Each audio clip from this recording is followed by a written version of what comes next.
Muy buenas noches, muy buenas tardes y Good muy evening, buenos good días. afternoon, and Desde good morning. Berlín, Alemania, From Berlin, comenzamos Germany, la we begin the transmisión de la edición 269th 269 de broadcast Demoliendo of mitos Demolishing y la Political política y Myths charlas. talks. Muchas Thank gracias you por very much for joining acompañarnos y us, and recuerden please por remember to favor help us out with a ayudarnos thumbs up con against el censorship. pulgar arriba con On the toda other su side of the fuerza. screen, and the other side of Europe, from Al Madrid, otro lado Spain, de la we are pantalla, joined by Mr. al otro Fernando lado de Moragón. Europa, desde Fernando, how is everything over España, nos there? acompaña el señor Fernando Moragón. Fernando, ¿qué tal todo por ahí?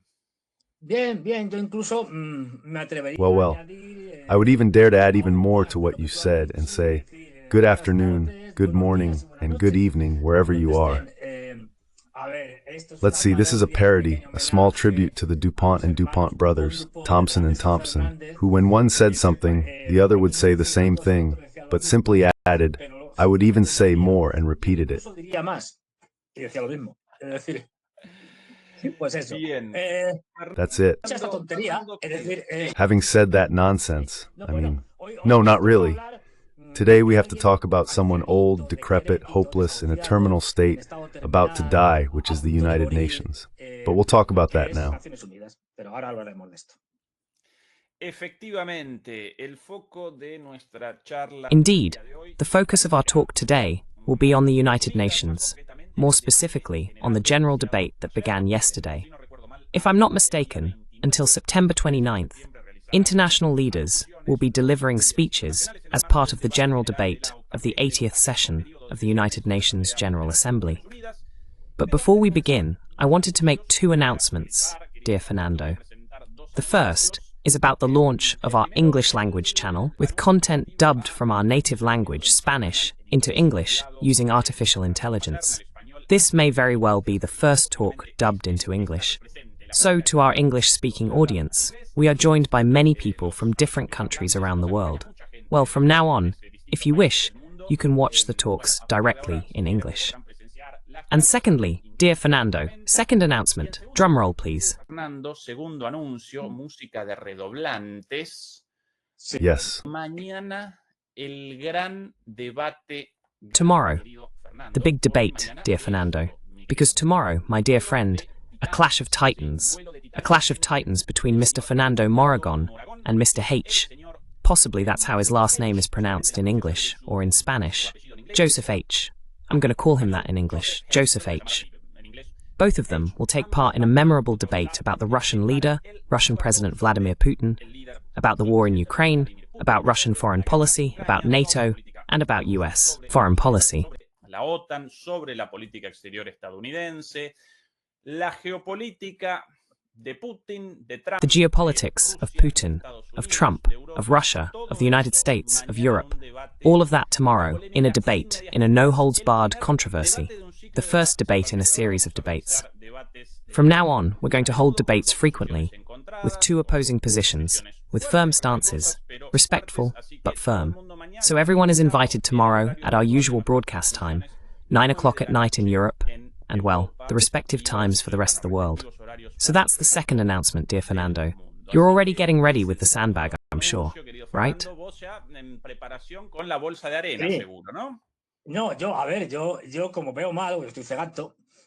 No, look, since I can't see well today, I'm practically blind on the poster there, of course. What stands out to me most is the white part that says angel or demon. And so the part about Putin, well, yes, but it's less noticeable. So I saw angel or demon and thought, oh, we're going to have a debate about theology. But then I realized that, no, it was about geopolitics, but I thought it was about theology.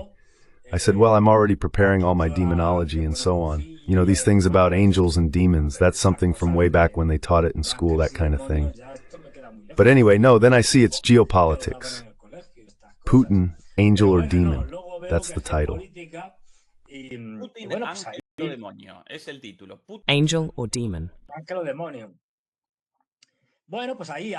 Angel or demon. Well, we'll be watching, and I suppose a lot of things will come up, of course, during the debate. One thing is for sure, we'll have the advantage. You don't see this on the major media outlets. It's very rare. It's something extraordinary. Something as simple as two people exchanging opposing points of view, which right now would seem like the most normal thing in the world.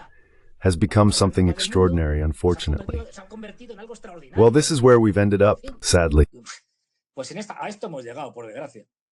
Sí, sí, efectivamente. Nada más democrático que un debate entre... Yes, exactly. Nothing is more democratic than a debate between opposing positions, right? But well, yes, unfortunately, the media doesn't present this. They don't hold debates. We lack spaces for discussion on such important topics as these. Now then, dear Fernando, how about we start with your beloved Annalena, the President of the General Assembly, who began the general debate once again at the 80th session of the United Nations General Assembly, which started yesterday. Well, I won't characterize it before presenting it. We don't have subtitles. Carecemos de subtítulos. En este caso, yo voy a realizar la traducción del primer minutito. In this case, I'm going to translate just the first minute, nothing more. Where is the United Nations? This is not a time to celebrate, but a time to ask ourselves where the United Nations are. Distinguished heads of state and government, Mr. Secretary General, ladies and gentlemen, people from all over the world who are watching us.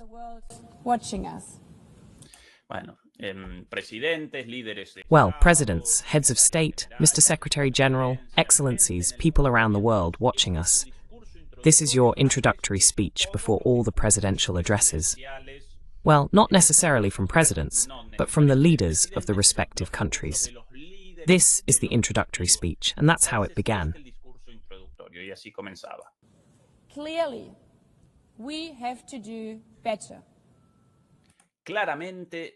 Clearly, we have to do better. Clearly, we have to do things better. Allow to weaponize these failures. But we must not allow them to use these United Nations mistakes or shortcomings as weapons. To say that our institution is a waste of money, that it is outdated, obsolete. Relevant. When the principles of the Charter are ignored.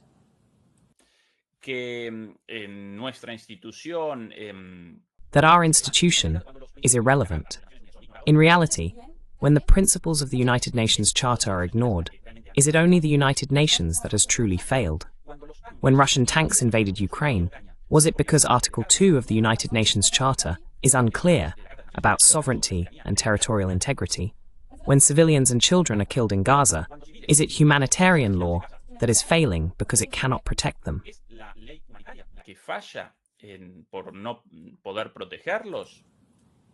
It's not the Charter which fails. It's not the UN as an institution. It is not the humanitarian law that fails. It is not the humanitarian law that fails. It is not the Charter that fails, nor is it the United Nations as an institution that fails. Our Charter, the Charter of the United Nations, is only as strong as the UN countries want and allow it to be in practice. And it is only as strong as the will to hold accountable, to make those who violate it pay. Dear Fernando, a start worthy of Annalena, without a doubt. Fernando, un comienzo a la altura de Annalena, sin lugar a dudas. Sin lugar a dudas. Además se la veía, Without a doubt. Besides, you could see it. You can still see it. I mean, she looked confident. Didn't you notice? Like saying, walking in with confidence, like, here I come and you're about to find out what's what. Yes. So, well, the first thing I'd say is, what a coincidence. Annalena goes and says, no, the Russians who have invaded Ukraine. She clearly says the Russians. Louder, right? Okay. Then, however, there's an extraordinary, strange paranormal phenomenon, which is Gaza, where civilians die, children, women, sometimes even from bombs, and you don't even know what bombs we're talking about. Whose bombs? If it's the Martians, the people from Jupiter, if they've come, I don't know, the Death Star from Star Wars, and they're the ones attacking. There nothing is said about the country committing that massacre, not even its name is mentioned.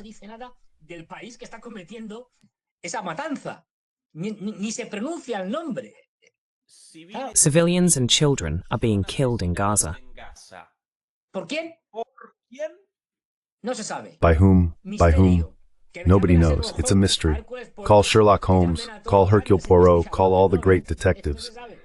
This is known. Well, this is the yardstick with which this excrescence called the United Nations begins. And then the same old argument, we already know this. This goes way back to the last century. No, look, what's the perfect excuse that the UN Secretary Generals have? All the top bureaucrats and so on say, look, no. In the end, we just do what the member states want us to do. If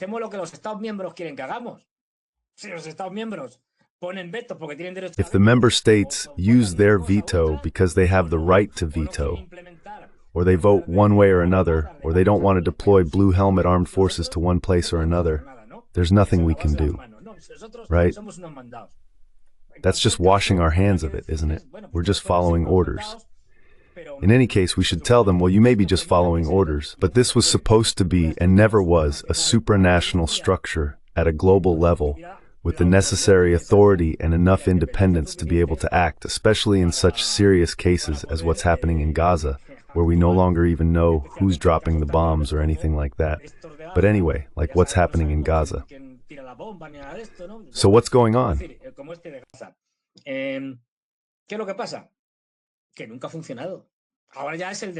It has never worked. Now it's an absolute disaster, but it has never worked because the very structure, the very formula that the Americans created at the end of World War II makes this, well, absolutely, let's say, paralyzed. Therefore, it's an organization that, from my point of view, needs to disappear now. Right now, it's a hindrance. It's useless. Another excuse they give is that, well, it's a very important forum for dialogue. Well, then let's create a forum for dialogue that will be cheaper anywhere else but the United States, because the United States, whenever it wants, vetoes whoever it wants. And this shouldn't or couldn't happen.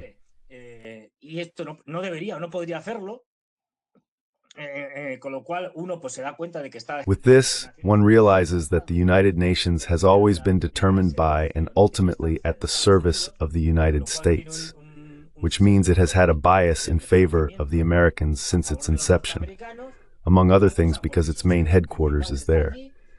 More than once, due to the stubbornness and lack of principles of the United States, it has had to hold some of its plenary meetings in Geneva, which is the other important headquarters they have, because the Americans wouldn't grant visas simply because they didn't feel like it, even though they shouldn't be able to do that. In short, it's an organization that in any case is already dysfunctional. The same thing happens to it as to NATO, the European Union, the IMF, the World Bank, and everything that came out of Bretton Woods.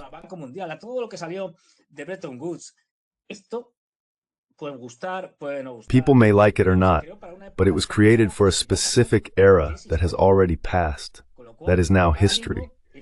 So right now, they are trying to artificially perpetuate something that should have died naturally, a long time ago, like the UN, like NATO, like the European Union, trying to recycle them.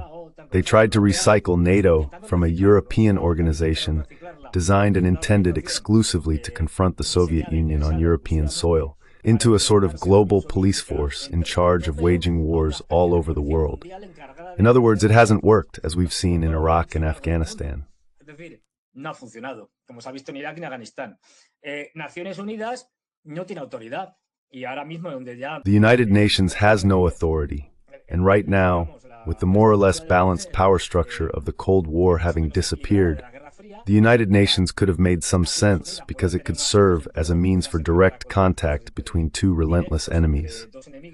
Now it doesn't even serve that function anymore, as we are already seeing. That is, a series of statements that various world leaders have made and will continue to make are going to fall on deaf ears because they have no authority. In other words, there is a fundamental flaw. You can't create an organization that if it imposes sanctions on a country, can't enforce them because it doesn't have the power to do so. And for that, it fundamentally depends on the power of the United States to enforce them, which is a party with vested interests in almost every conflict in the world, if not all of them. Es parte interesada en casi todos los conflictos que hay en el mundo, sino en todos. Esto hace que sea algo absolutamente... This makes it absolutely useless. We've seen it in the case of Gaza. Now it reacts after almost 2 years. No, more than 2 years. This started in October of... Yes, 2 years, October 2023, Well, it took 2 years, and everything that's happened for this to even start to react a little. And let's not forget, everything that's going to be said here is nothing more than empty words in the case of Palestine, as with so many other things. Well, speeches that are made that may be more or less interesting, but that lead nowhere, because ultimately this was supposed to be and has failed spectacularly. And with things that fail, well, if they don't work, you throw them in the trash. A forum for dialogue between nations, in a democracy of nations, and that democracy of nations does not exist.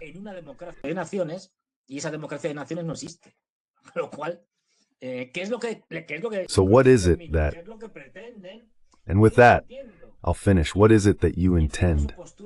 I understand you, and I understand your political stance, that both Russia and China staunchly defend the United Nations, even though it needs to be thoroughly reformed, and even though, starting with the Security Council, and even though, well, despite the fact that it doesn't work, it represents the only thing to hold on to, international law, and a founding charter in the face of the anything goes attitude of the United States with the famous rules-based international order, which is the complete opposite of international law. In other words, it's about doing whatever I want. And I understand why the Russians and Chinese cling to this, but I'm sorry, I think they're wrong because it's an organization that's already dead. I'm sorry. You can't bring dead organizations back to life.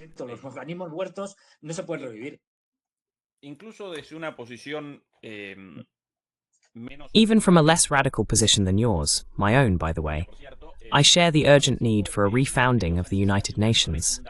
Not a reform, but a refounding, something completely new in its place. But for me, that refounding cannot begin on an empty space. Until we are able to undertake that refounding, eliminating the United Nations in its current dysfunctional form makes no sense. But yes, that is my position. Not because I support this United Nations, but because I would not want its elimination before the creation of its replacement.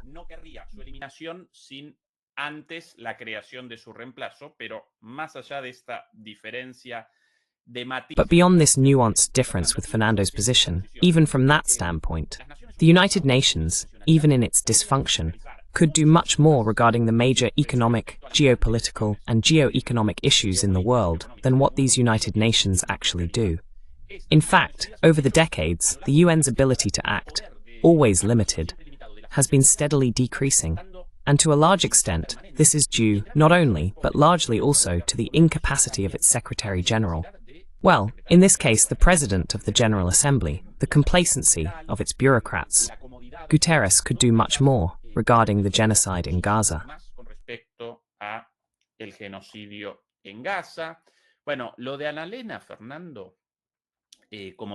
Well, Annalena, Fernando, as President of the Assembly, starting her speech with a reference to Russian tanks invading Germany is embarrassing, because from that position, she should basically appear neutral, or at least open to all countries in the world. Condemning massacres and genocides, of course, that's natural. Although we should also remember that not long ago, as Germany's foreign minister, she described the massacre of Gazan civilians by Israeli armed forces as part of Israel's right to self-defense. That was just a year ago, or less. And now, oh, Gazans are dying, are being killed by someone she hasn't even named. But mentioning Russia and Ukraine in her very first sentence is truly embarrassing coming from this woman.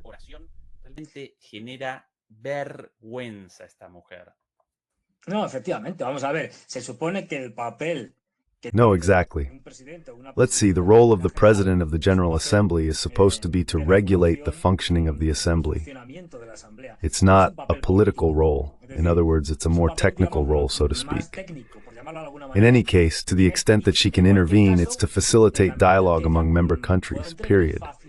That is, what she cannot do is take a political stance, especially in her first speech, either for or against any of the current disputes in the world. Wars, massacres, etc. No, that's not her function. That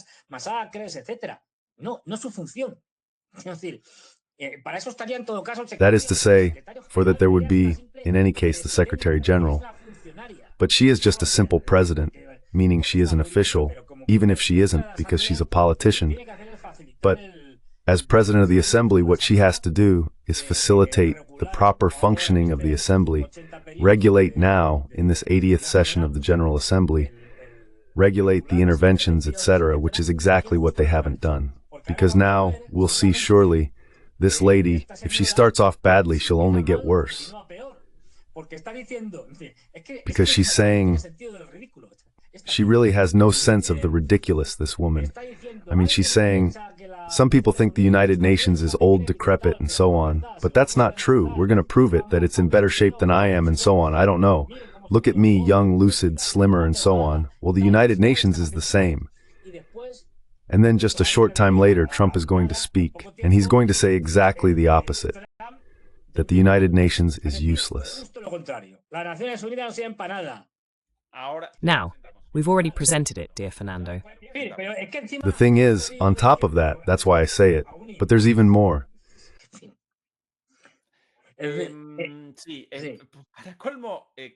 Yes, to top it all off, she follows up this speech with her arrival in New York, and the now famous, already iconic images from her videos hailing a cab and riding in it, eating bagels like a super cool New Yorker, right? A political marketing campaign that was even criticized by her own party members in Germany, by the German government itself. Well, a real embarrassment. You'll remember, we showed it a week ago in a special broadcast on the topic. These videos with music, her hailing a cab like in Sex and the City, then buying bagels in the morning like a New Yorker. Well, pathetic. Her arrival in New York, pathetic. Her first speech, pathetic. Truly an embarrassment, and well, for Germany, even more of a shame that this lady is the one to show up in that place. Fernando, after this opening speech, the first on the list, as the first speaker, there is no more appropriate word to describe what is happening in Gaza than genocide.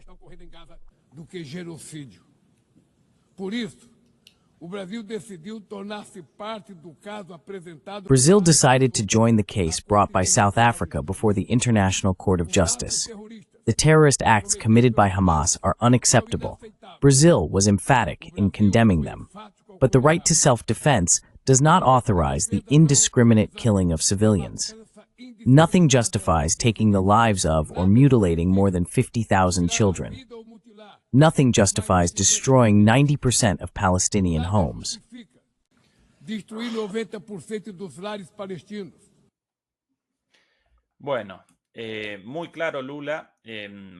Well, Lula was very clear about this, and later on, in another part of his speech, he also defended Brazil's sovereignty, making an open reference to the Trump administration's attacks on his country. So very, very good, Lula. Petro's speech, later on as well, was the best I've seen in my opinion. Yes, the Colombian president was very good. Now, right after Lula, the farce of this man began. The President of the United States, in the second slot after Lula, the first among the heads of state, the United States, second, and Trump with some. We're going to show some clips. Let's begin.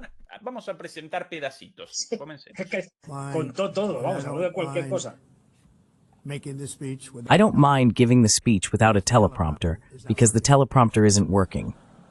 I feel very happy to be up here with you all anyway, and this way you speak more from the heart. Whoever is operating this teleprompter is in serious trouble. All I got from the United Nations was a step that, on my way, stopped right in the middle. If the First Lady hadn't been in good shape, she would have fallen. But she's in good shape. We're both in good shape. We're both in good shape. And then, a teleprompter that didn't work. And then a teleprompter that didn't work. These are the two things I got from the United Nations.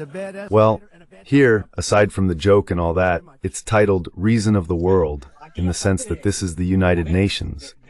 I mean, it's not so much about the teleprompter, though you have to be pretty bad. This is your main moment of the year, the General Assembly session and all, and your teleprompters don't work.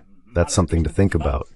This gives you an idea of the maintenance, well, of everything really, of just how sclerotic this institution is. And then, well, the thing with the stairs, which, okay, could be just a thing, but still you think, come on.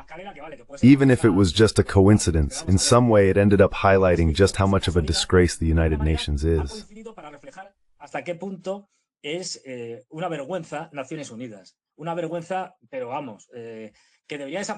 It's a disgrace. But honestly, it should disappear.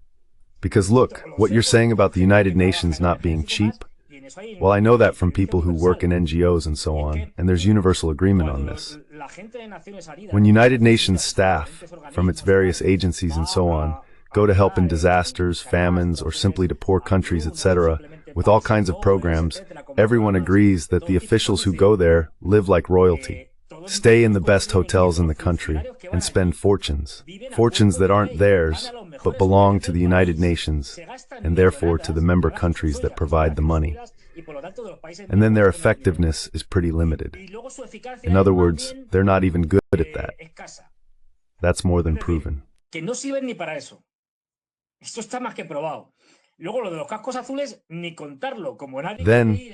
as for the blue helmets, don't even get me started, since nobody wants to go on, let's say, lower profile operations and such as blue helmets. What happens? They end up sending units from countries like Bangladesh, for example, whose soldiers sign up for these kinds of things, because of course they earn more money as blue helmets than as soldiers in their own country.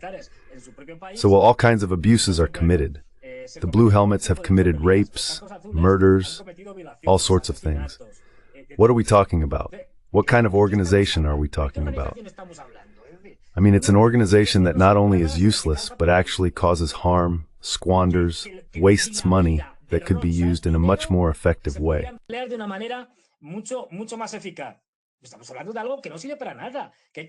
We're talking about something that's completely useless, something that should be thrown in the trash, honestly.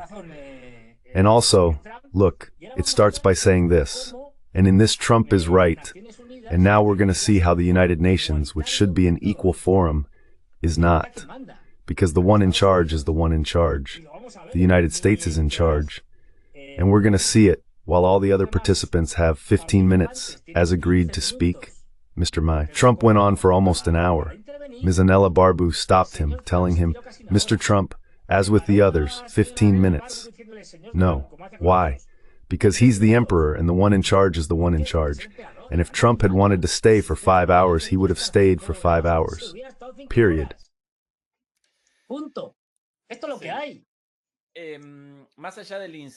This is what it is. Beyond the incident with the teleprompter, the escalator incident, and other incidents, Trump is characterized by a political style based on spectacle, in line with his history. He is much more a showman of himself than a real estate businessman, or, as he is often portrayed in media close to him, a great businessman. In reality, he has gone bankrupt several times and been bailed out by the Rockefellers, but he is always a show business spectacle, right? Of himself in reality shows. And that's how he starts. Beyond all the things he says, whether they make sense or not, one day white, another day black, what's important to him is the spectacle, the staging, and he starts out like a comedian, with jokes. And in that, he is really good.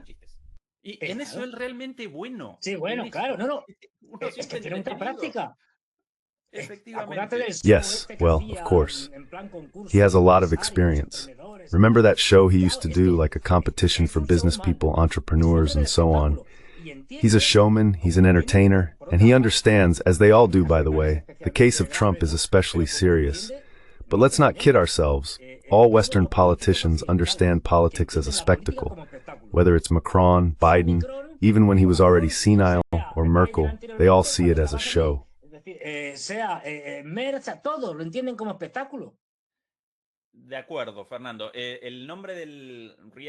All right, Fernando. The name of the reality show is El Aprendiz, The Apprentice, in English. Now, since the introduction of television into politics, telepolitics, there's no doubt that politics has a theatrical side, yes, a show business, entertainment aspect, a television side. Now, in Trump's case, Fernando, are we just witnessing that and nothing more? Or is all his politics subordinated to that? Does everything respond to that? If for the sake of the show, for entertainment, today, he needs to make a completely outrageous statement. He makes the statement, and 2 days later says exactly the opposite.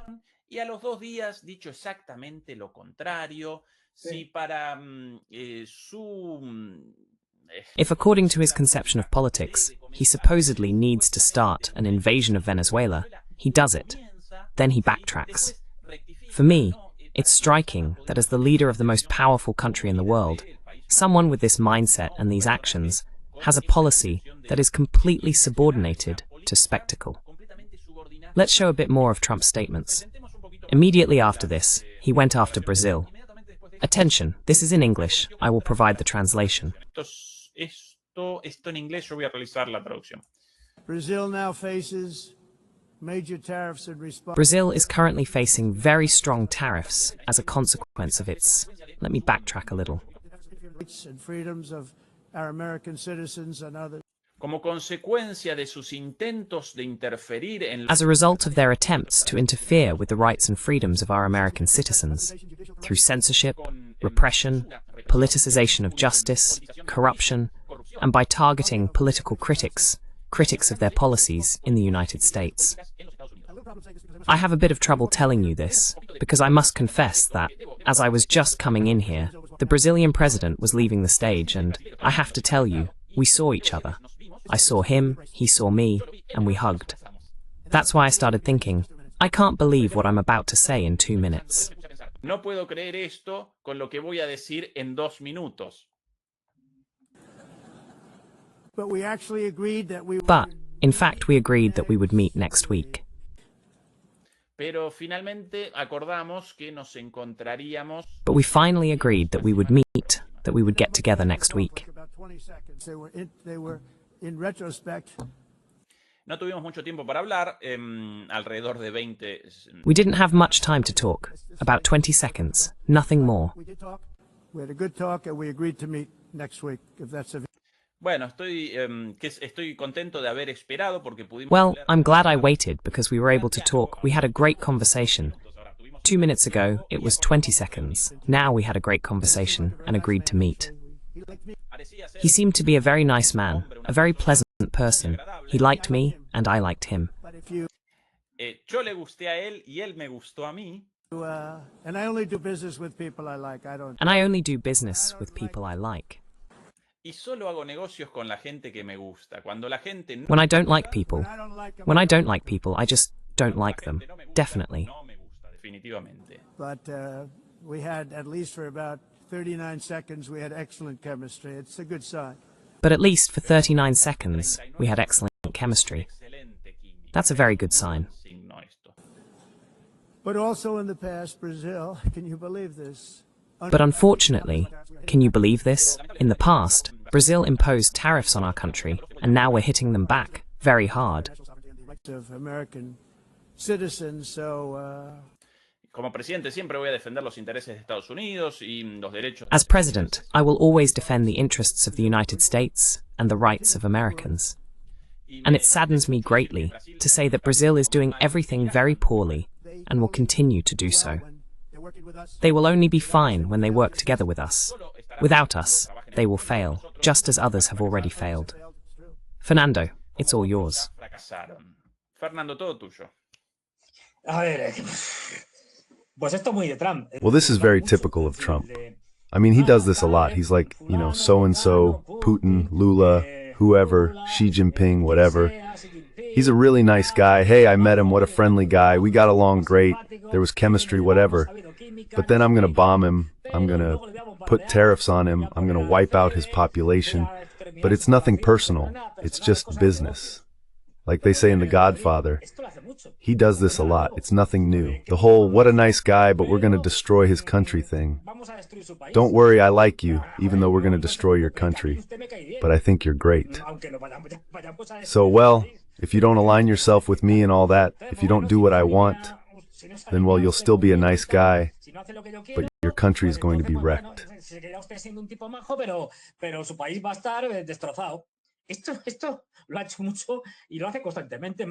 He has done this a lot, and does it constantly.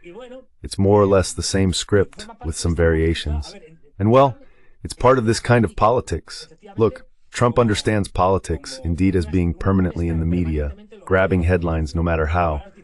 And it must be said that this way of doing politics from a personal standpoint has generally worked very well for him. He has won 2 elections, that is, presidential ones. In fact, the key to his success, especially in his first election, his first term, was that with a much smaller budget than his rivals in the Republican primaries, since he was saying outrageous things all day and was constantly in the media, he himself admitted that his campaign had cost him very little, because the media themselves had run the campaign for him by attacking him.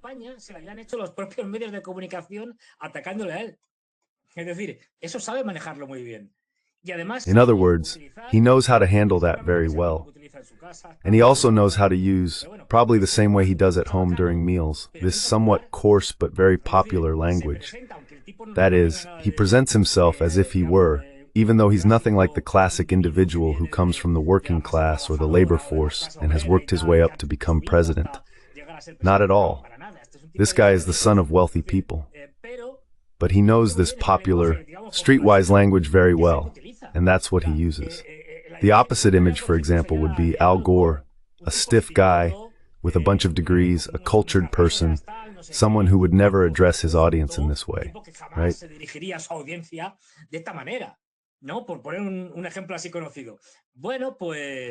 To give a well-known example, well, in addition, Al Gore belongs to the political dynasties of the United States, that is, to the aristocracy of the American oligarchy. So Trump cultivates that approachable, let's say, populist side, and he does this constantly. What interests him is to be permanently in the media. And as I said, not only has this brought him success in winning 2 elections, but so far, despite having made countless mistakes, he hasn't achieved anything, practically, neither in foreign nor domestic policy. Even so, this habit of saying things every day has managed to keep the Democratic Party from getting back on its feet.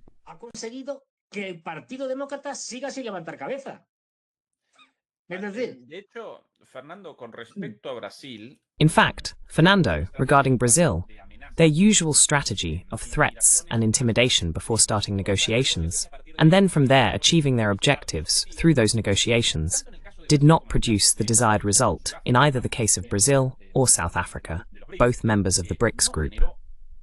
On the contrary, their policy or strategy of intimidation led to a shift toward much more sovereign and united positions within the BRICS bloc by the 2 weakest countries in the group, namely Brazil and South Africa.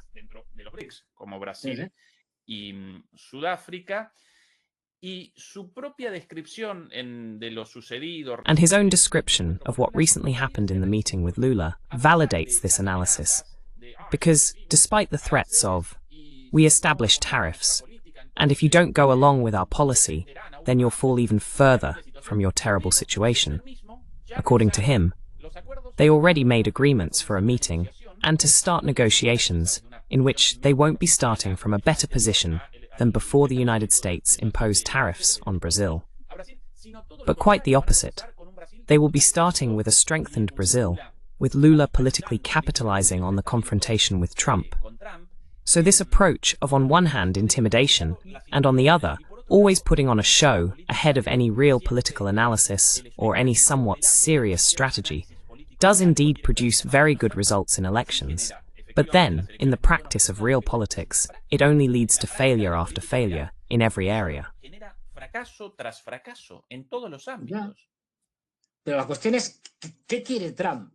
the question is, what does Trump want? What is it that we don't know? I don't know. One thing is what he says, another thing is what he wants, which, who knows, I have no idea. I mean, maybe he just wants to go down in history no matter what. And he's definitely going to do that, even if it means devastating half of humanity. Well, I mean, we could also say, well, he's practicing a policy of chaos. The impotence, acknowledged not so much by Trump himself, but by many of his advisors, etc., of the United States as a declining empire, means that in the end, the only thing it can generate is chaos. So the tariffs are part of that chaos. You could also say, I throw out this tariff thing, but half, let's say, I'm just saying half as an example. 50% of the countries say no and stand up to me, and the other 50% go along with it, and I impose what I want on them. Well, I've just imposed what I want on 50% of them. That is to say, the weakest ones. The weakest ones, it's the same. Sure, but, well, to the weakest and not so weak. I mean, because you also have to, Look, I think he generalizes and does a lot of showmanship and all that, but let's not forget, and I'm more and more convinced of this, that there's a line, I don't know if it's his or from some advisor or whoever, but if you notice, all the paths of his foreign policy lead to Rome. That is, they don't actually lead to Rome. That's just the saying. In this case, they lead to China. And what we are seeing is that tariffs might have been fundamental. We already know that Russia and China were never going to give in to tariffs. Of course not. But they were aimed at others.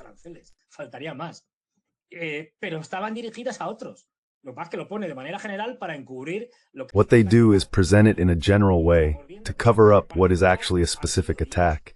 And we are seeing that this specific attack has been and continues to be against Southeast Asia, against the ASEAN countries. They are attacking.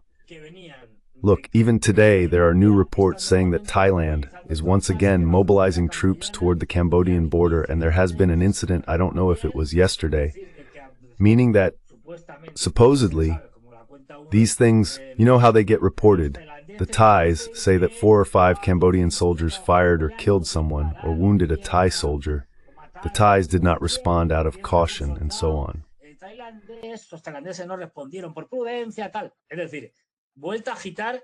In other words, stirring up again the problem that was artificially created to the extent that the United States is behind it. The border issue between Thailand and Cambodia, which has been going on for a long time, but is now being pressured. And look, we already know, it's very clear to us now, that is, there's no longer any doubt about Nepal, if there ever was. It was a color revolution and a soft coup, and now it turns out that of the 5 new ministers they've appointed, 4 belong to an organization, I have it somewhere, that is funded by Britain and Soros. Shameless. Another blow to India and China. You don't go along with the tariffs? The tariffs are just a pretext. Now we hit you with this. Southeast Asia bewildered.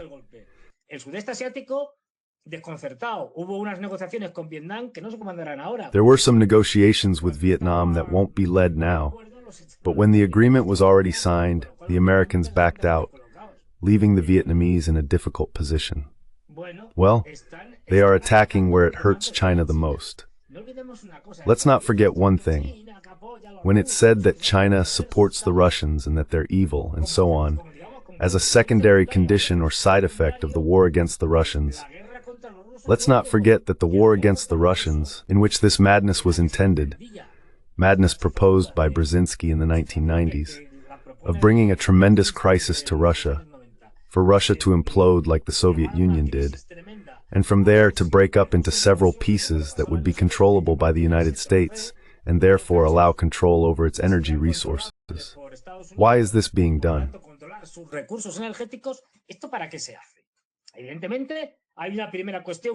Obviously, there is a primary issue underlying all current conflicts, the control of energy resources and strategic minerals. Okay, I take one of the main sources of resources in the world. On the other hand, I'm not just keeping them for myself, I'm taking them away from China.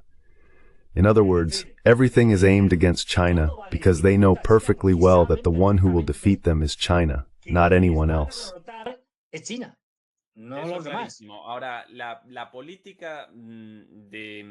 Now, the United States intervention policy in Southeast Asian countries, above all else, is aimed at promoting anti-Chinese sectors, promoting color revolutions, and fomenting conflicts. The tariff policy, against Vietnam, against what other country? Since it validated an agreement with the United States. Well, not all of them have made agreements yet.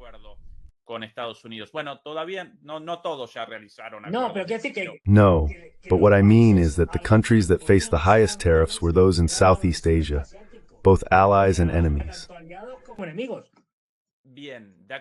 All right, agreed. But that's mainly with the goal of reducing the trade deficit, because that doesn't create political alignment of those countries behind the United States. We've seen it with Mexico. Whether they actually achieve it is another matter, which is a different thing altogether. But the point is that the policy of intimidation and kicking through tariffs often produces the opposite effect.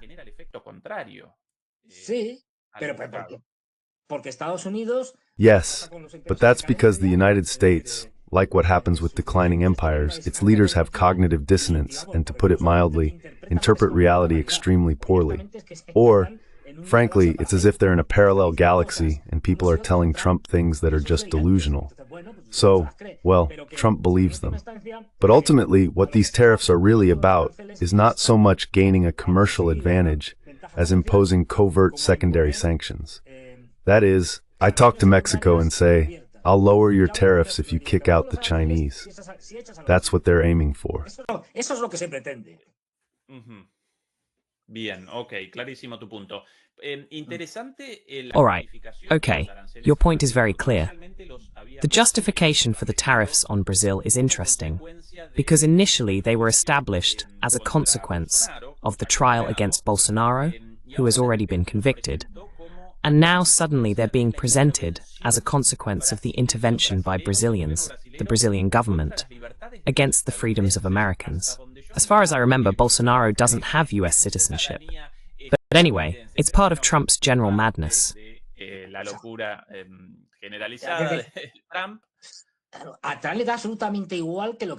Trump absolutely doesn't care whether what he says is true or false, or whether it matches reality or not. It's completely irrelevant to him. And besides, he must have said, following this wild logic that Americans have, extremely pragmatic, to put it diplomatically, he must have said, let's see, they've already detected cancer in Bolsonaro and all that. This guy is done for. He's going to die. He's no use to us anymore. Let's move on to something else. Let's find another excuse. Basically, yes. Well, a bit more about Trump now, regarding the United Nations themselves. These things. If that's the case, what is the purpose of the United Nations? The UN has such tremendous potential. I've always said that. It has such tremendous potential, but it's nowhere near reaching that potential. Usually, at least for now, all they seem to do is write a very strongly worded letter. Well, And then never follow that letter up. It's empty words, and empty words don't solve war. The only thing that solves war and wars is action. I completely agree with Trump. It's another matter that he's using it for his own purposes.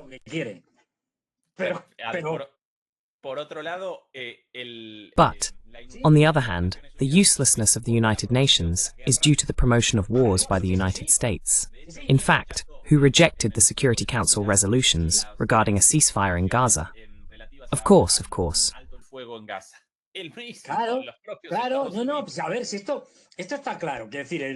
Look, this is clear. The guy is an absolute cynic. It's the United States, the Security Council, who vetoes everything related to Israel. No problem. But in the criticism, even though they are the ones to blame, that's what he doesn't say. What he fails to say is, and besides, we are the ones responsible for this not working. But indeed, it doesn't work. I mean, because, and this is something that, I don't know, some people still don't realize, but honestly, I couldn't put it any clearer. The world works exactly as the empire understands it, as Trump understands it, by force and power. And whoever has power does whatever they want, period. And here, people come to give beautiful speeches, but then nothing is done, no action is taken. Why isn't anything done?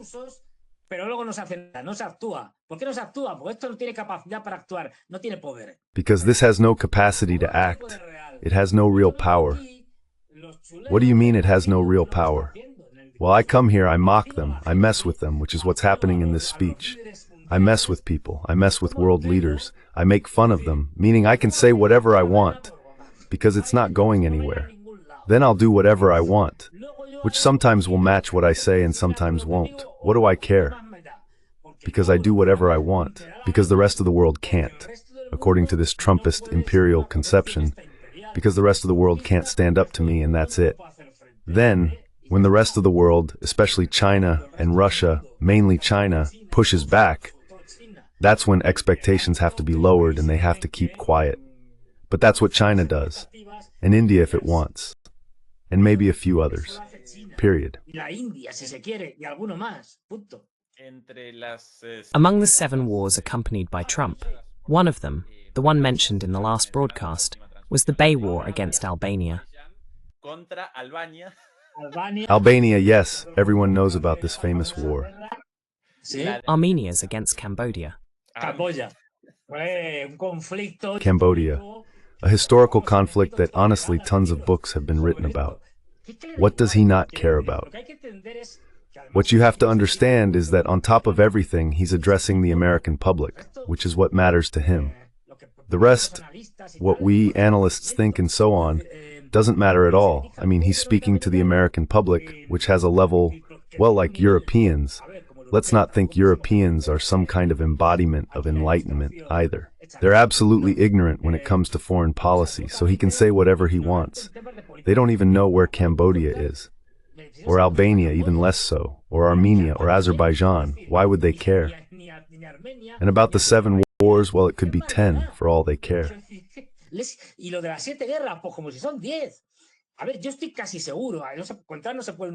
Look, I'm almost sure, although you can never know anything for certain, but I'm almost sure that he doesn't believe it.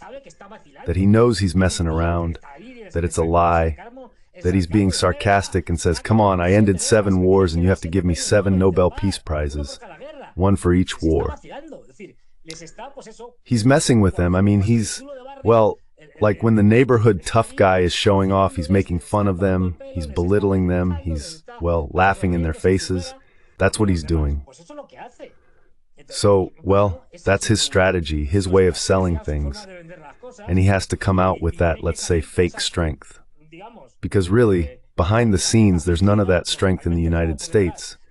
But with that strength of the neighborhood bully, because the American public, the MAGA crowd, especially his followers, they really value that, the neighborhood bully.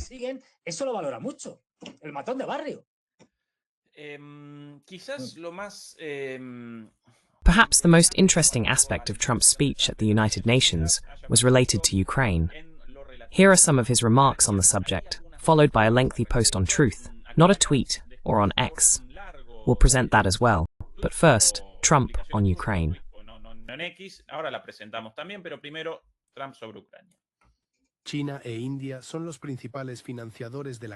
China and India are the main financiers of the ongoing war by continuing to buy Russian oil.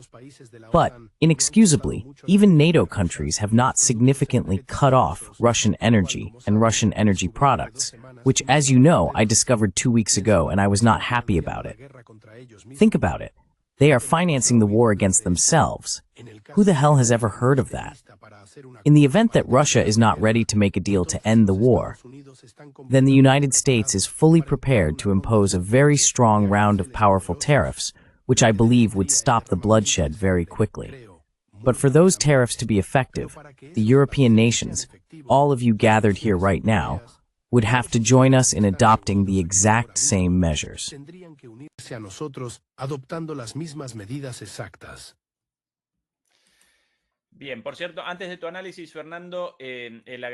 Well, by the way, before your analysis, Fernando, I want to thank our colleagues from the Telegram channel El Ojo, who do the subtitling and translations, in this case using an artificial intelligence voice. That is not Trump's real voice, of course. Many thanks to them, and I recommend subscribing to their channel. Fernando, let's first show the tweet or the post on his own social network, this one on Telegram. For some reason, the platform is working for me now. There we go. All right, here's the translation.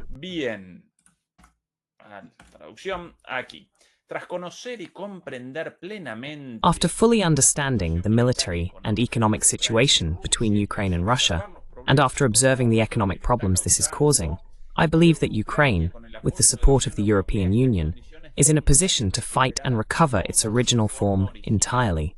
With time, patience, and financial support from Europe, and in particular from NATO, the original borders from where this war began are a viable option. Why not? Russia has been fighting aimlessly for 3.5 years in a war that a true military power should have won in less than a week. This does not set Russia apart. In fact, it makes it look like a paper tiger. When the inhabitants of Moscow and all the major cities, towns and districts of Russia discover the true nature of this war, the near impossibility of getting gasoline due to the long lines, and all the other problems affecting their war economy, where most of their money is spent fighting Ukraine, which has great spirit and is getting stronger. Ukraine will be able to reclaim its country in its original form, and who knows, maybe even go further. Putin and Russia are in serious economic trouble, and this is the time for Ukraine to act. In any case, I wish both countries the best. We will continue supplying weapons to NATO so they can do whatever they want with them. Best of luck to everyone. Mamita. Yo tengo clarísimo. Yo lo tengo clarísimo. I'm absolutely clear about it. Pero clarísimo. Crystal clear.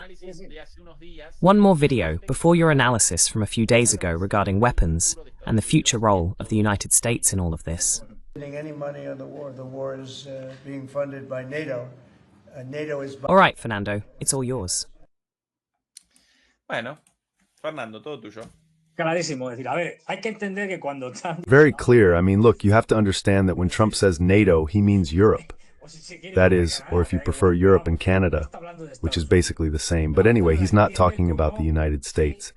He sees NATO as, yes, the organization they lead, but as has been pointed out here, and as he says in that post, but it's clear. Then he has to, but then comes the literary part, so to speak. Here I'll tell you a lie, an invention, a series of things, because I have to embellish it.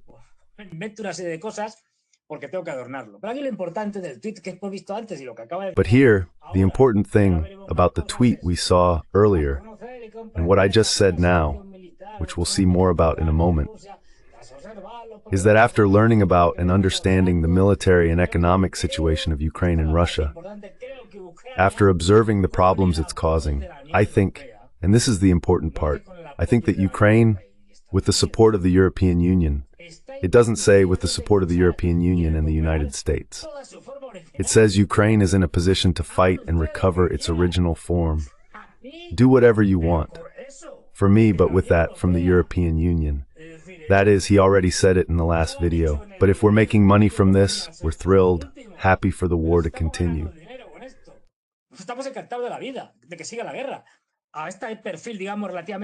To this, let's say, relatively low profile. Let the Europeans go bankrupt. Let the Ukrainians disappear. Let them be wiped out by the war, as Boris Johnson would say, down to the last Ukrainian. Sounds just fine to me. As I said, the American military-industrial complex is making a killing, and it's only going to make more. So go ahead and keep this up. And then comes the literary part. Later, with time and patience and the financial support of Europe and especially NATO, yes, NATO understood as Europe. That is the way Trump sees it. The original borders might reach such and such, and you could even conquer more. Half of Russia, yes, half of Russia, and so on. And you can see that from here, they're mocking, they're laughing at Zelensky, at the Europeans, at Macron, at everyone.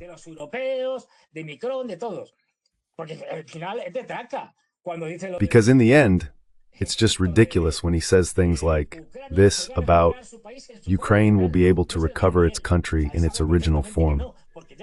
Not even he believes that. He knows perfectly well that's not the case because he said so before, and so has his entire administration. This is just rhetoric. And then he keeps saying, to be able to recover their country in its original form.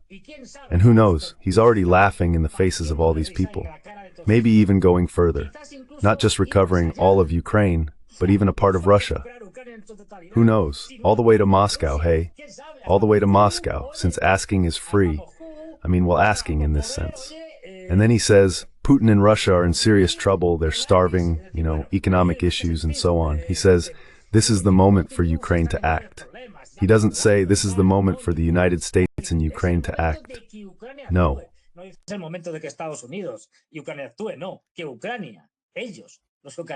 Ukraine, them, the Ukrainians. In any case, I wish both countries the best. This is just unbelievable. Look, one is saying, Russia is on the verge of economic collapse and all that, I don't know what. Ukrainians here dying everywhere. Russians too, according to Trump's usual speech, right? Well, fine. Hey. But I wish everyone the best. Hey, well, these things happen, wars happen and all that. And then he says, we'll keep supplying weapons to NATO, which is what interests us. The business, so that they can do whatever they want with them. Like if they want to redirect NATO, meaning the Europeans, the weapons, to wage a war, I don't know, against Morocco or against Egypt, against whoever they want. That's their problem. I mean, it couldn't be clearer.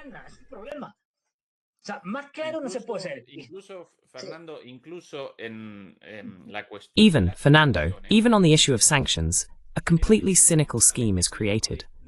We would impose terrible sanctions, but only if you, the Europeans, stopped buying Russian oil, which many European countries logically cannot do.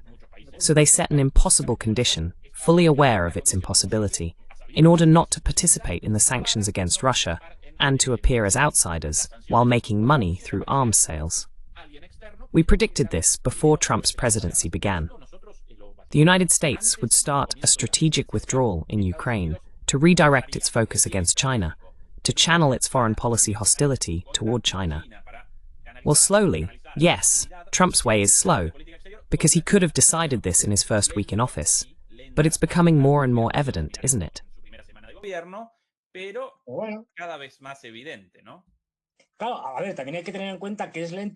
Of course, look, we also have to keep in mind that it's slow because he faces tremendous internal opposition, even within his own administration, so he has to proceed carefully. But for example, look, I was reading some statements here from Scott Bessent made today, who is one of Trump's key people, right? So, well, just like Marco Rubio, they're very clear about it. Marco Rubio says, also at the United Nations in one of the interviews he's had, meetings, I'm not sure if it was with Zelensky, he's met with many, with the Russians, etc.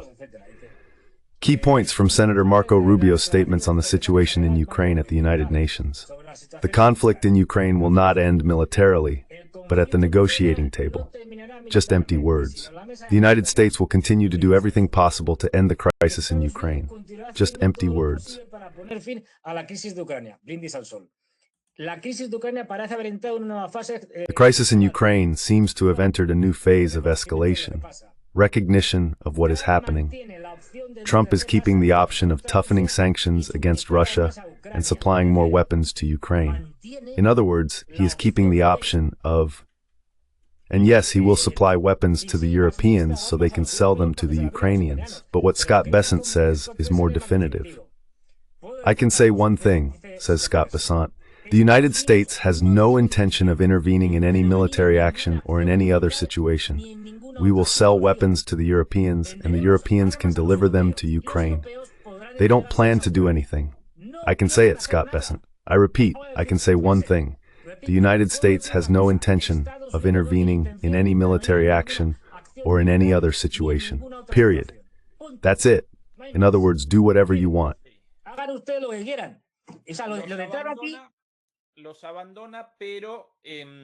Coming in here, he abandons them, but within the framework of a gangster narrative, of a bully, of power, military power.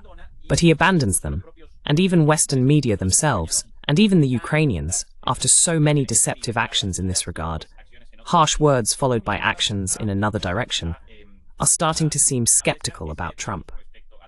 Initially, Zelensky responded to Trump's statements with great joy, making the rounds on American media, celebrating Trump's change of position regarding Russia.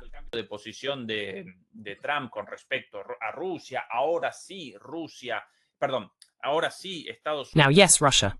Now, yes, the United States. Now, yes, Trump will support Ukraine until the reconquest of Crimea and all its territories according to the 1991 borders. But the media are already starting to express their doubts. For example, here in this. What outlet is this from? This from Reuters. Now, behind optimistic comments, some see Trump pulling away from Ukraine. The word optimistic here, as a translation, is actually in English. Behind intimidating comments, some see Trump pulling away from Ukraine. This is the first reading from a US outlet on this issue. Here's another one. Fernando, pay attention to this one from the British Telegraph.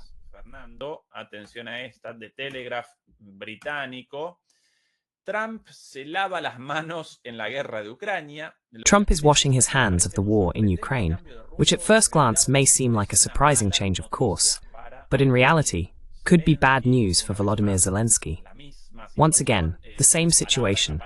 Words that apparently support Ukraine, but he abandons them, leaving them in the hands of the Europeans. And here's the latest. Another mainstream publication, another major American media outlet, the New York Times. Here, Ukrainians express gratitude, but remain skeptical after Trump's change of stance on the war. While he previously pressured Ukraine to accept any deal, former President Trump now claims he believes the country can win. Some Ukrainians seemed not to take his position seriously. The New York Times. Fernando, this, huh? New York Times, Fernando, esto, eh? Claro, es decir, es que... Of course, I mean, look, it's very clear, we've said it here from the beginning. Trump, what he wants is to get out of the conflict. That's why, as you rightly point out, he sets impossible conditions for the Europeans, like saying, no, I'm willing to go and all that, but first, you impose sanctions, and then when you do, and I see that you're no longer buying gas or oil, which I know is impossible, because they can't do it, because they'd be left without gas and oil. In other words, with the liquefied natural gas we sell them, they don't have enough. So since I know that's impossible and it's never going to happen, he says, USA Wonderland, kind of as a joke, that in 2027, by 2027 things will be wild.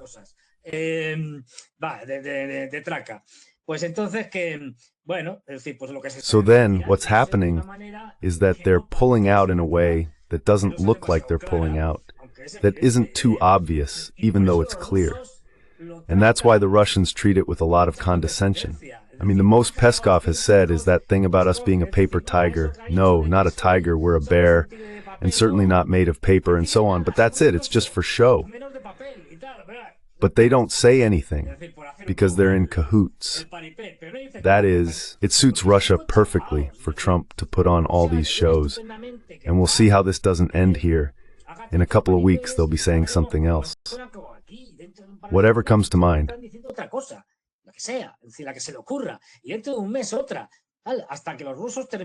And in a month, another one, until the Russians end up destroying the Europeans and the Ukrainians. This will take, not just this year, but next year as well. Well, that's how it is if you want to get out. And let's be honest, the Russians have rolled out the red carpet. It's the Europeans who are trying to entangle him by any means. That's why their main enemy now regarding the war in Ukraine is basically the Europeans, whom he is mainly addressing. I mean, to tell them, no, first you comply with the sanctions you've imposed on the Russians, and once you do, I'll do what I have to do.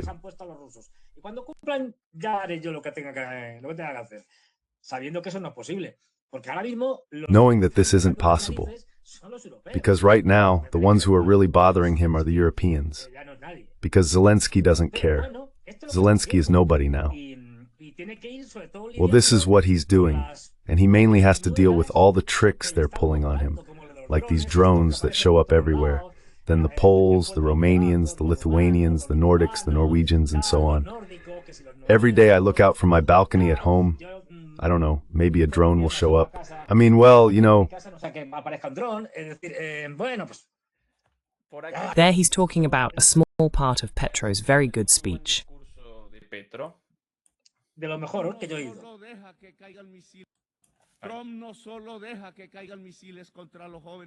Trump not only lets missiles fall on young people in the Caribbean, not only imprisons and chains migrants, but also allows missiles to be launched against children, young people, women, and the elderly in Gaza.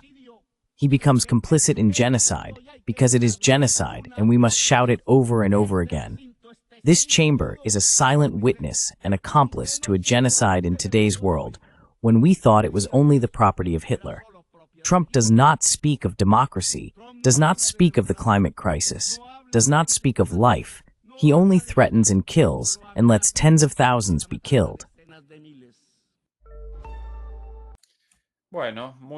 Well, very good, Petro, following in the footsteps of that historic speech by Chavez, right, that smells of sulfur against Bush Jr. He's absolutely right. And moreover, the main accusation he makes, and everyone here, all of you, are complicit in that genocide.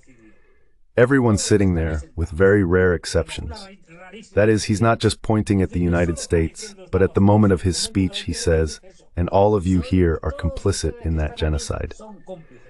And he's absolutely right, because in the end, let's not forget, the Arab countries are all complicit to a greater or lesser extent. And we can keep going through the list of countries that have some influence, not to mention the European Union, which isn't just complicit, it's complicit to the nth degree. Cómplice a la N potencia. Todos los que pueden hacer algo no han hecho nada, ni piensan hacer nada. All those who could do something have done nothing, nor do they plan to do anything. In other words, they let the Israelis and the Americans do whatever they want, because they have no intention of doing anything. But really, it's as simple as, I think Petro said this too, I'm not sure if it was in this speech or a previous one. Look, if the UN were actually an effective organization and had any decency, which it doesn't, they're all indecent. Right now, a bunch of countries should be signing up to form an army and go there to fight against the Israelis. He said this, and obviously that's not going to happen, because on top of that, who would have to make up the army? Porque encima, ¿quién tendría que hacer el ejército? Los que menos tienen, Colombia, Venezuela, y tal. Those who have the least, Colombia, Venezuela, and so on. No, but the ones who really matter, the ones who actually have money and weapons, these ones are not going to do anything. Absolutely nothing, for different reasons. So what's being said is that it's shameful that this is happening and that people, knowing what's going on, are looking the other way. It stinks. It stinks just like Europe and the world did in Hitler's time, in the 1930s, when Europeans and Americans applauded Hitler because they were thrilled at the idea that he might confront the Soviet Union and that the two would destroy each other, which is what they wanted. It ended up badly for them, but that's how it was. That is to say, just as the Americans and the British knew what was happening in the extermination camps and didn't want to do anything. Sabían que lo que pasaba en los campos de exterminio y no quisieron hacer nada. Nada. Among the many things that happened during the general debate, at the leaders' meeting, there was also one of them, Fernando. The meeting between Milei and Trump, truly providential for Milei's government, cornered to the point that Argentina was about to begin these days. And above all, Milei's government and the mainstream media were waiting for this, waiting for Trump's message, and whether the Trump administration would ultimately step in to rescue Milei's dying government, on the verge of an economic, financial, and political crisis, on the brink of a currency run. And finally, Trump made this statement of support. Thank you very much, everybody. Thank you all very much. We have a meeting schedule, but I wanted to meet with the president of Argentina. Thank you very much. I have many scheduled meetings, but I wanted to meet with the president of Argentina. Just to clarify, because until yesterday they had rejected Argentina's request for a bilateral meeting, today they approved it, and in a rush, made this statement. I wanted to meet with the president. He's a friend. He's done an excellent job. For Milei back there, the translator, because he supposedly wanted the Nobel Prize in Economics, as a supposed economic genius. And he can't say a word in English, the guy. That's why the translator is there, for this economic genius. The guy, well, a graduate of a private university, nothing more than that, not even a master's degree, much less a doctorate, a brute, a fool, but in Argentina considered by his followers as an economic genius. That's how he's steering Argentina into a new existential crisis. Una nueva crisis existencial, un poquito más de Trump. I'm doing something that I don't often do. A little more about Trump. I'm going to do something I don't usually do. I'm going to support him publicly. I think this hopefully assures it. An election will come, and it will surely have very good results. So we're going to support him. For the people in Argentina, we're supporting him 100%. He's doing a phenomenal job.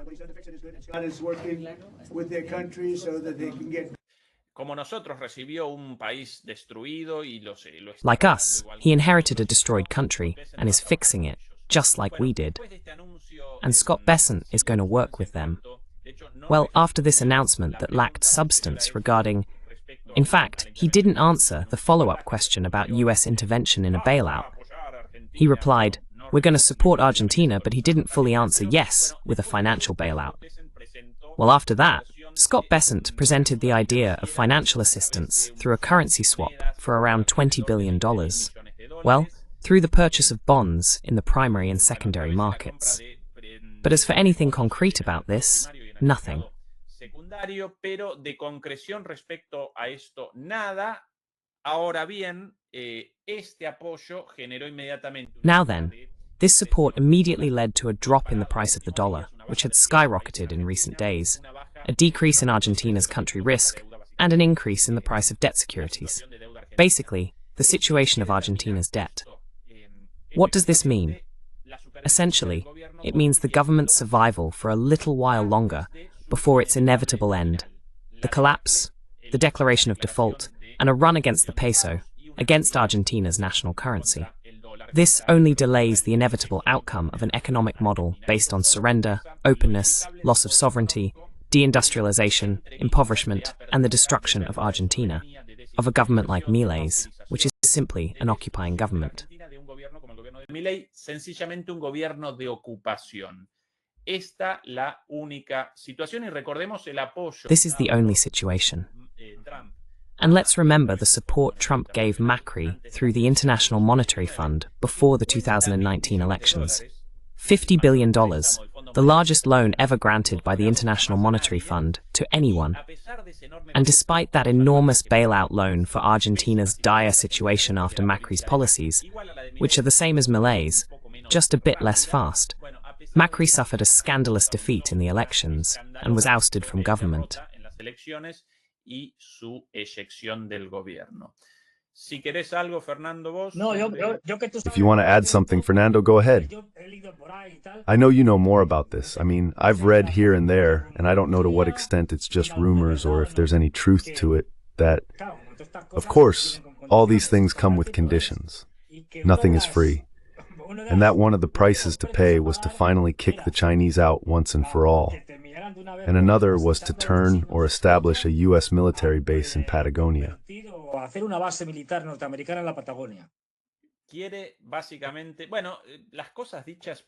Basically, they want, well, not only the things said by American politicians, but also, until recently, by Laura Richardson, the commander of the United States Southern Command. What do they want? They want the lithium from the tri-border area with Chile and Bolivia. They want the rare earth elements. Naturally, they want the oil from the Vaca Muerta deposit, and they also want a military base in Tierra del Fuego. The latter will generate much more resistance in Argentina because, regardless of each person's political stance, Argentines lack sympathy, and I emphasize this once again, they lack sympathy for US military bases. That's why so far, a US military base has never been established in Argentina. It would be very difficult for them to do so. Sometimes they might try in other ways, right? First with an observatory, then the observatory gets repurposed. Well, but openly, they won't be able to do it. Now, when it comes to handing over economic resources, Milei fully endorses it. The same,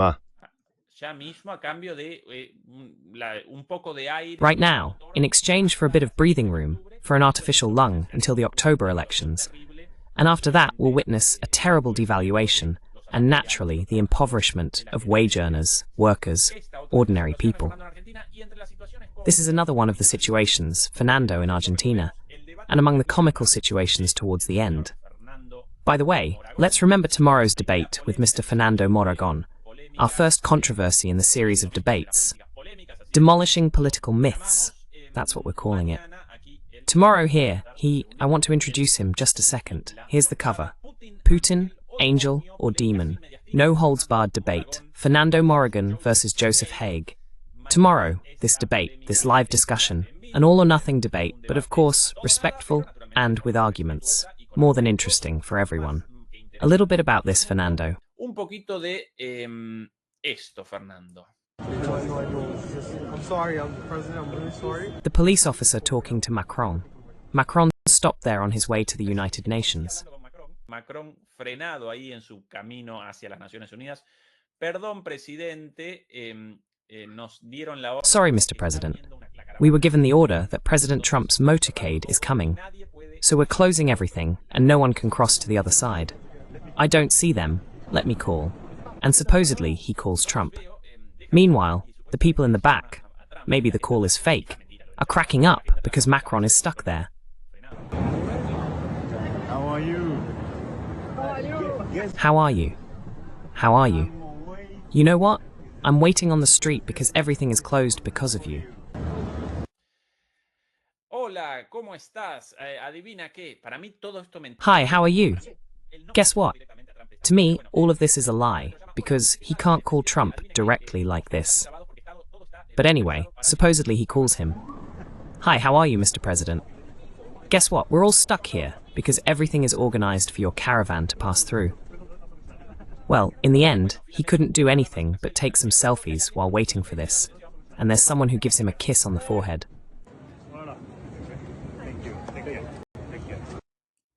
All right. Look, it took a while. They made him walk for 30 minutes.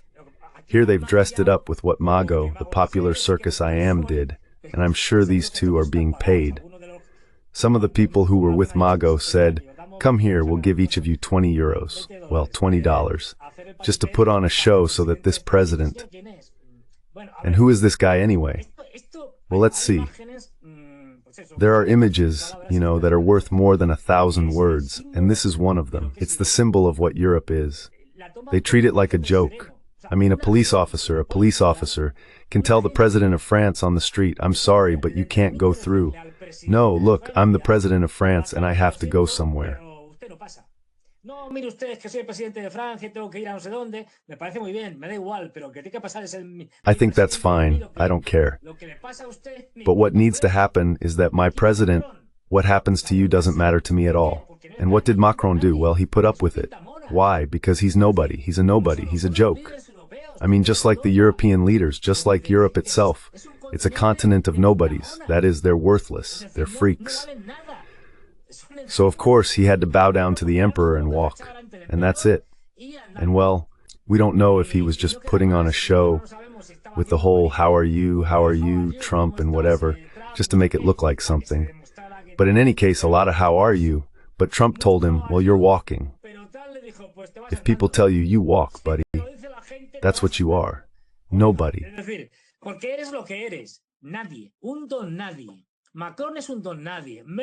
A nobody. Macron is a nobody. Merkel is a nobody. Von der Leyen is a nobody. Steiner is a nobody. Why? Because they represent countries that are nothing, that don't matter at all. That is, they are mere instruments, vassals of the United States, which uses them to extract wealth, the little we have left, and transfer it to the United States, which Biden was already doing before. And that's what they will keep doing. And that's why they're still tolerated to some extent. But otherwise, not even that. They are nobodies. People need to get it through their heads that Europe is finished, it's over, done. Forget about Europe. The history of Europe, let's say, of the rise and growth of its power until it dominated the world through the great nuclear powers, began 700 years ago in the 15th century, and it's over.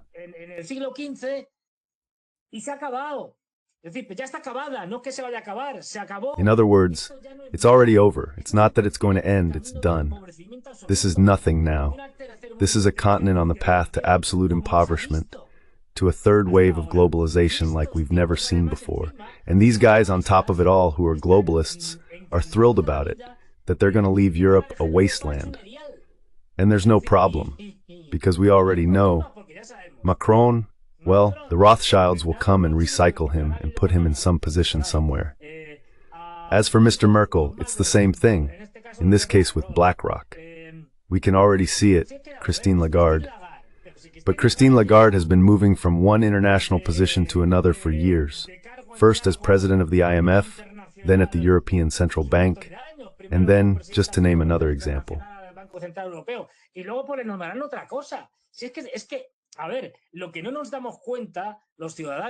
Look, what we Europeans don't realize, or don't want to realize, is that these leaders couldn't care less about what happens to Europe and its citizens. What they want is to get rich, that is, among other things, to live extremely well.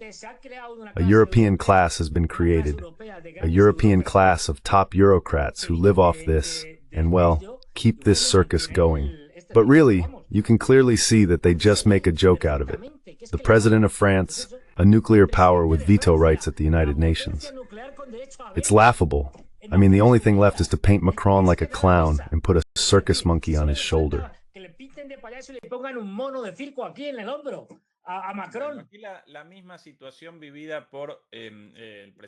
Here, the same situation was experienced by the president of the democracy. But the Turks, with a bit more self-respect, reacted a little more strongly. Pay attention, there's Erdogan's security detail. They closed a barrier in front of him, which is why they couldn't cross. There goes the limousine. At some point, between Erdogan's security and the police, some Turkish guy, that security officer, there's some tugging at the barrier because they wanted Erdogan to cross. But in the end, it's the same, Erdogan waiting there. This also carries a risk for the security of these leaders, because during all that time they are exposed to an attack, a sniper shot, anything.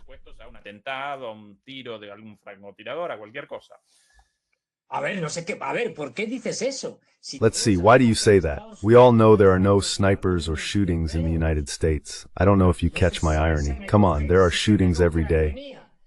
There was another one today, by the way. I don't know where, I don't remember anymore. I don't care. I mean, it's become a constant. And they've killed 2 or 3 people, and the shooter, as always, kills himself. What a coincidence that all these shooters always commit suicide. Why is that?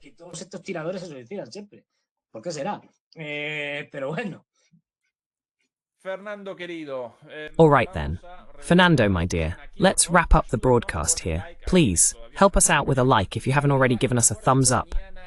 Remember, tomorrow, live at 9, the debate between Fernando Moragón and Joseph Haig on Putin, Angel and Demon. That's the title. I'll be moderating. Tomorrow's debate is not to be missed, it's going to be spectacular. So everyone is invited.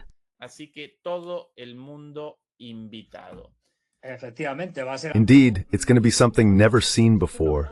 This is new, at least in the Spanish language. On YouTube, I can't recall anything like it, not even remotely.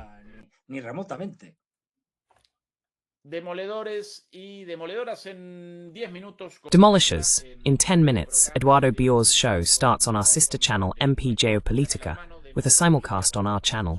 Today's title, The Recognition of Palestine Breaks the Siege. Eduardo Bior's show coming up in just a bit. Don't miss it. That said, see you tomorrow. Bye-bye. Hasta mañana. Chao, chao. Hasta mañana. Chao.